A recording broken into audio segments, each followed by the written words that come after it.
At this point, this far into the franchise, I would say if you have so many complaints or so much negative to say about these movies, I think you may fit into one of two categories. One being that you are just looking for attention, and the other being that you just like to complain about almost anything.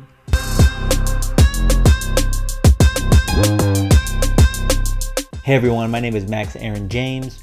This is a review of the movie Fast X, written by Dan Muzeau, Justin Lin, Gary Scott Thompson, and directed by Luis Federier. You know, you have the ensemble cast: Vin Diesel, Michelle Rodriguez, Jason Momoa, Jason Statham, Tyrese Gibson, Chris Bridges, also known as Ludacris, Brie Larson, John Cena, Sung Kang, Helen Mirren. I'm sure I missed a few. I want you to know there is a mid-credits scene that is actually a pleasant surprise, and I enjoyed it. I smiled watching it, so stick around for that. Afterwards, go ahead and walk out. There's nothing at the end. Or sit around and appreciate all the people that put in a lot of work into making this movie happen. This is the 10th installment of the Fast and the Furious franchise. Is it good? That is up for you to decide. Does it make sense? Definitely not. Is it entertaining? I would say most of the people that can afford to go to the movies would say so. I mean, this franchise has made a lot of money. In this movie, we have Jason Momoa's character, whom, like many recent antagonists in this franchise, has been affected in a negative way by Vin Diesel's character and the family, and is seeking revenge, right? Seeking to go after these people for, a variety of reasons. Pretty much everything you got in prior movies you get here. You get a random car race that is a bit underwhelming just because it does not match up to previous car races and other Fast and Furious movies, because that is no longer the point or premise of this franchise. You have a heist, you have car chases, you have stuff exploding, you have a fight scene mostly to allow people like Jason Statham or John Cena to shine, being that they are either agile and good in martial arts or just big and strong. You have Ludacris and Tyrese participating in the Dirty Dozens as they roast each other, and having a third party or a fourth party as well having to sit there and tolerate this immature behavior. And you have scenes where all physics, gravity, logic, it goes out the window, but you're here to pretty much see it and laugh at it. And that's how I feel watching these movies. Now, here is me complaining, and it's difficult to really complain because it is a Fast and Furious movie, and at this point I think you are expected to accept what is given to you, or you just like to see yourself suffer. It does feel here, being that it is part of a trilogy, Fast X Part 1, 2, and 3, there are multiple stories that they attempt to follow. The characters do end up in different locations and not necessarily together.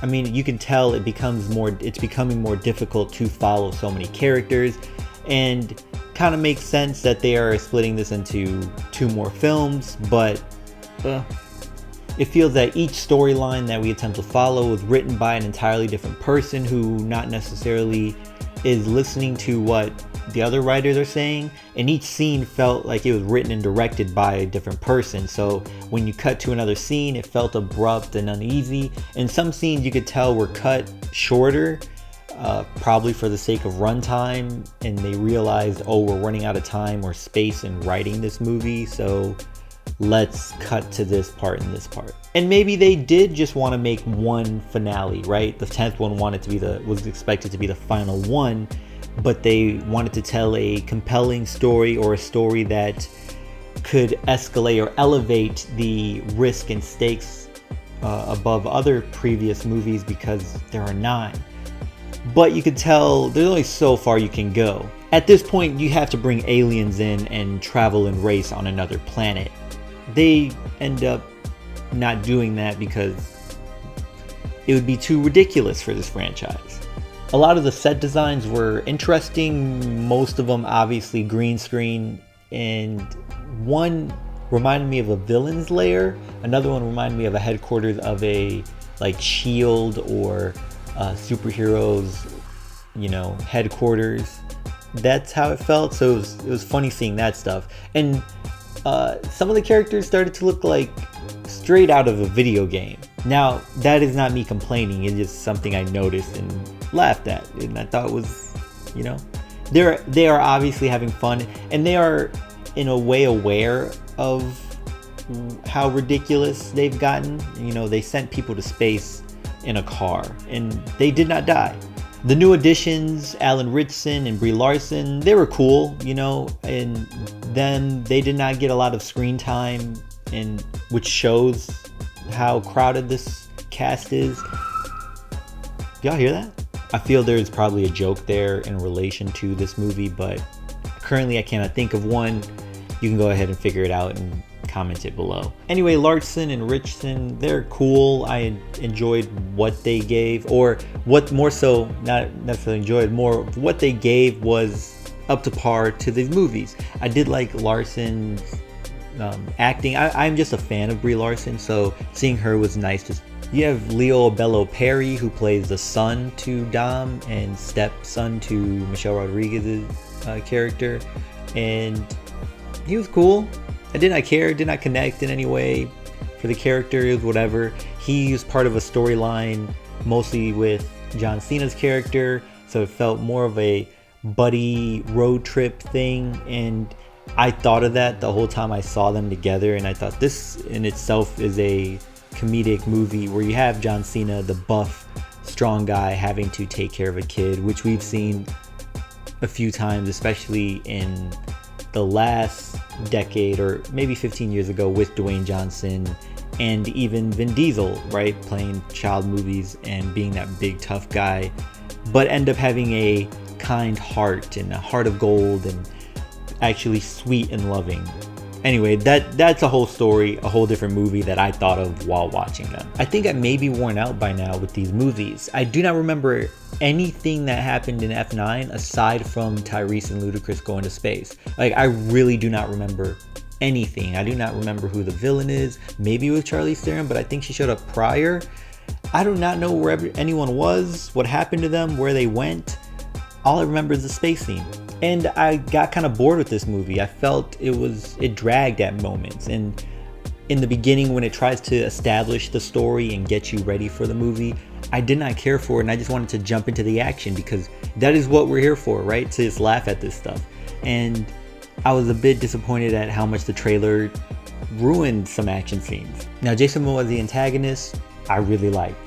Jason Momoa was the only person that seemed to be having a lot of fun with his character. Maybe he recognizes how the Fast franchise is, where Vin Diesel seems to be taking this stuff a bit more seriously, or at least that's how I feel when I see him perform in these movies. Momoa was a good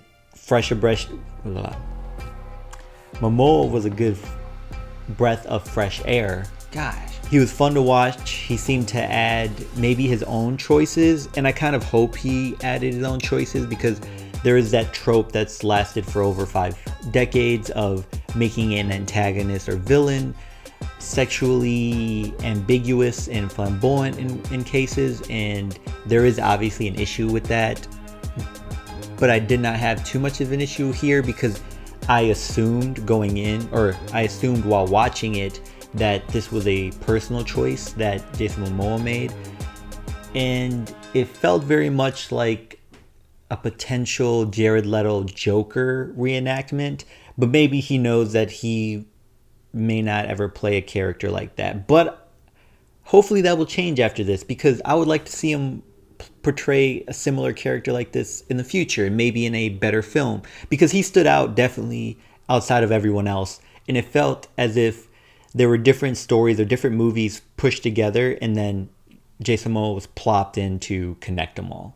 Overall, this movie is fine. It's a fast movie. I think people will enjoy it. I think it is a good family action franchise. You know, these people are pretty much superheroes when inside or around vehicles. I think it is fine. I think this franchise, I'm happy for the people that are in it. I'm happy for everyone that enjoys it, right? It is a free watch, a way to just shut off your brain and just enjoy it, like the Transformers movies, or I would even say the Avengers films. And yeah, just something to have fun with. Anyway, if you have seen it, Let me know what you think. I'd like to know. Comment below. And until next time, take care of each other. Check up on one another. Check up on yourself. And remember, potential has no limit.